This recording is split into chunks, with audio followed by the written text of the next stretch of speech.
চট্টগ্রামের ফটিকছড়ির মূলার খ্যাতি ছড়িয়ে পড়েছে সারা দেশে। উপজেলার হালদা নদীর চরের বিস্তীর্ণ মাঠ জুড়ে চাষ হওয়া এই জাপানি জাতের মূলার ওজন ৫ থেকে ১৫ কেজি। প্রতি বছর মাঘ মাসে মাইজভান্ডারি তরিকার প্রবর্তক সৈয়দ আহমদ উল্লাহ মাইজভান্ডারির উরুস ঘিরে এই মূলা বিক্রি হওয়ার কারণে ভক্তদের কাছে এটি ভান্ডারি মূলা হিসেবে পরিচিতি পেয়েছে। সারা দেশ থেকে আসা মাইজভান্ডারের ভক্তরা এই মূলা ক্রয় করে নিয়ে যায়। ফটিকছড়ির পূর্ব সোয়াবিল নাইচ্ছার ঘাট সুন্দরপুর অংশে নদী পাড়ে মূলা চাষে বাম্পার ফলন হয়েছে। এক একটি মূলা ৪০০ থেকে ৫০০ টাকা পর্যন্ত বিক্রি হয়। মূলা চাষে পরিবারকে সহায়তা করতে সুদূর কাতার থেকে দেশে এসেছেন প্রবাসী রাশেদ। চরের মূলা দেখে বেজায় খুশি তিনি।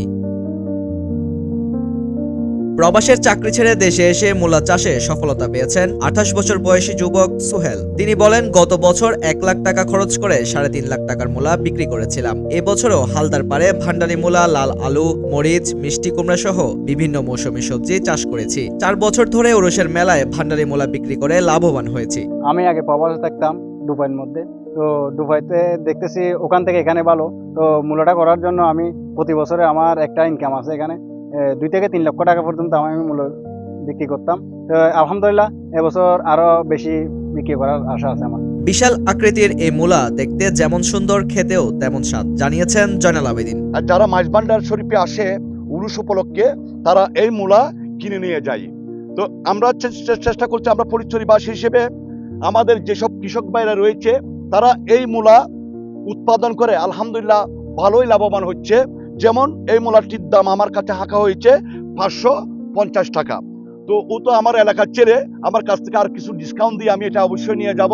শুধুমাত্র হালদার চরে বছরে এই মূলা ৩ থেকে ৪ বার পর্যন্ত চাষ হয়। তবে মাইজভান্ডারের প্রধান উরুশের আগে ব্যাপক হারে এই মূলার চাষ করেন চাষিরা। ফলে মূলা চাষ করে লাভবান হচ্ছে কৃষকরা। আমাদের হালদা চরে একটা মূলার ওজন হয় ৮ থেকে ১০-১২ কেজি পর্যন্ত। এখানে কোথাও হয় না, মাঝে মধ্যে কয়েকটা আবার ১৫ কেজির উপরে যায়।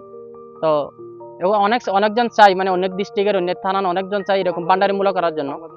এই আমাদের পুরো বাংলাদেশ মিলে আমাদের এখানেই হয়, আর কোথাও হয় না। ওরা অনেক আমাদেরকে জিজ্ঞেস করে, ভাই আপনাদের এই ভান্ডারি মূলা আপনারা কিভাবে এগুলা তৈরি করেন?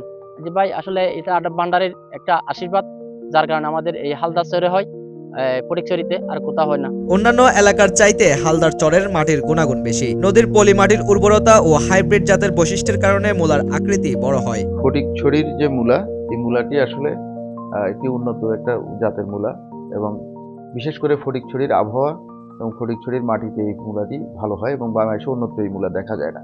এটাকে ফটিকছড়ির মানুষ ভালোবেসে ভান্ডারি মূলা বলে, যেহেতু ১০ই মাঘ যখন ওরস হয় তখন এই মূলাটি আসলে বাজারজাত হয়।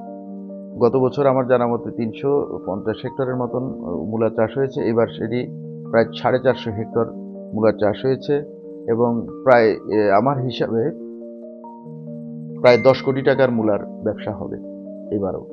তো মূলত ভান্ডারি মূলা হিসেবে যেহেতু পরিচিত, ওরসের সময় ভক্তদের ব্যাপক চাহিদা থাকে।